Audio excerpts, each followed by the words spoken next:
เส้นทางยาวไกลห่างหลายกิโลจากแผงเสกองงามแท่นาเมื่อได้มาเห็นทินแห่งนี้งามบุญประจำปีนิ้วก้อยเกี่ยวกันจะเป็นพี่น้องนั่งดูเล่าให้ห้องโหกันไปม่วนซื่นลำลองจากจึงเอ่ยตะเลียงพี่น้องข้าขอห้องเด่นหนาวสาวงาม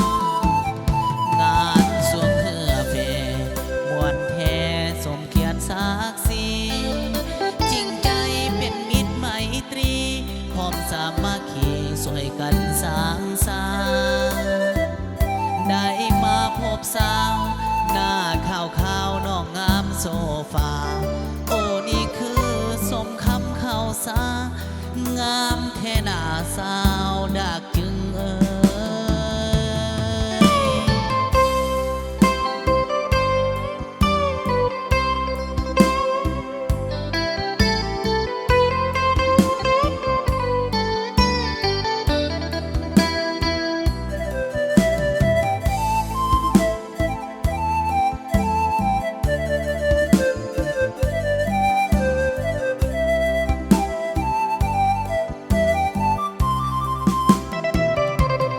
งามแท่นา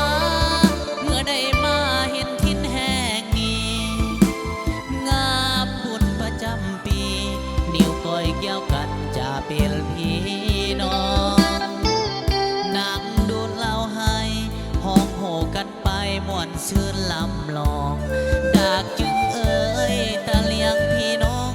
ข้าขอห้องแดนหนาวสาวงามงานสวงเหือแผ่มวนแท้สมเกียรติศักดิ์ศรีจริงใจเป็นมิตรไมตรีพร้อมสามัคคีสวยกันสร้างสรรค์ได้มาพบสาวหน้าข่าวข่าวน้องงามโซฟาโอ้นี่คือสม